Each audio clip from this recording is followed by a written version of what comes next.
Ahí está grabado. Hola, sean bienvenidos a Cuentos para la Pandemia.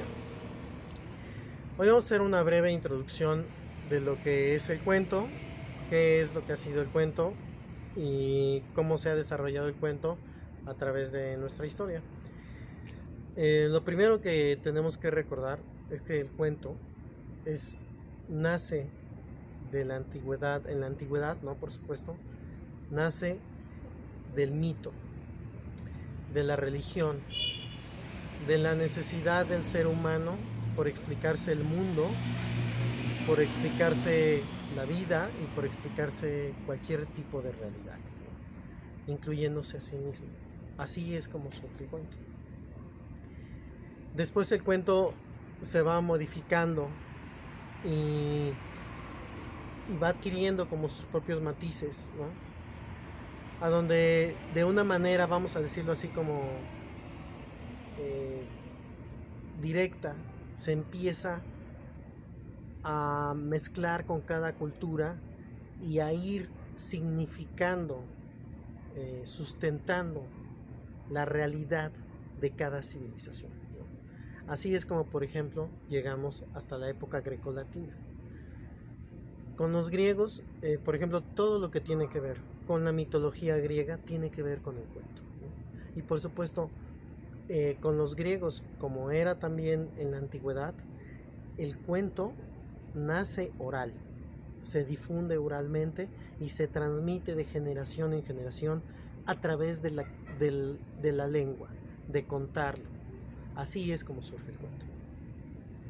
Ahora, después hay un cambio, ¿no? En la Edad Media, a donde el cuento ya empieza a incorporarse en la escritura, ¿no? Y por supuesto, ustedes se recordarán aquella gran novela que escribió Humberto Eco, ¿no?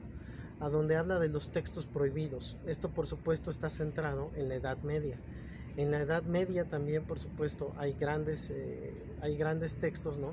Y en aquella época lo que predominaba era lo que era la época de la escolástica, a donde toda la educación y toda la cultura se difundía, al menos en Occidente, ¿no?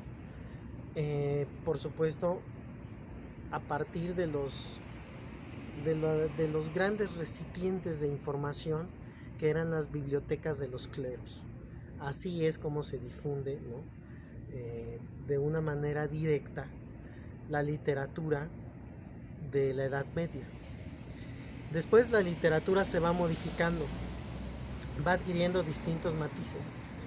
Pero por ejemplo el Decamerón de Giovanni Boccaccio está formulado a partir de puros cuentos. Y es justamente algo muy interesante que el Decamerón surge, ¿no? Precisamente en un momento de pandemia y en el cual el escritor ve como la necesidad de ir recogiendo distintos textos, ¿no? Que son narraciones breves, y eso podríamos decir que es como el gran representante del cuento en la Edad Media. Ahora, antes ya existían los cuentos. Y hay dos grandes obras de la literatura universal que están hechas a bases de cuentos. Una de ellas, por ejemplo, es la Biblia. La Biblia está construida a partir de puros cuentos cortos. Pero también, por ejemplo, Las Mil y Una Noches está construida a partir de puros cuentos también.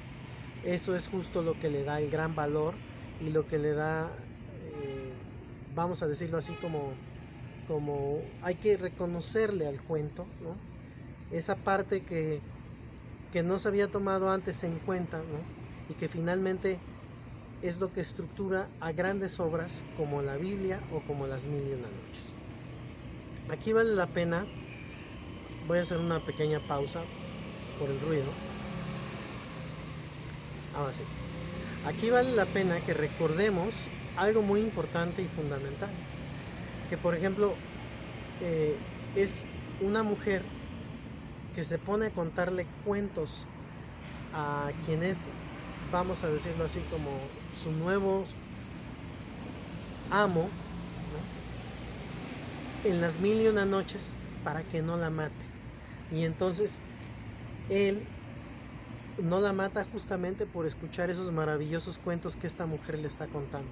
Y cuando ya se dan cuenta, pues ella es la madre de varios de sus hijos. Entonces ya no la mata, ¿no? O sea, esa es una parte muy interesante y fundamental del, del cuento. Es decir, el cuento en muchos sentidos ha venido acompañando a la literatura universal desde el principio. Y por eso justamente podemos decir que el cuento es uno de los géneros más antiguos que hay en la literatura como tal. Pero luego vamos a hablar acerca de lo que es la literatura como la conocemos ahora, y también vamos a hablar de lo que son los géneros literarios, pero eso lo vamos a hacer en otra ocasión. Ahorita vamos a hacer única y exclusivamente este recuento del cuento a partir de esto. Ahorita vamos a dejar esta parte aquí y vamos a retomar más adelante otras cosas que tienen que ver con el cuento.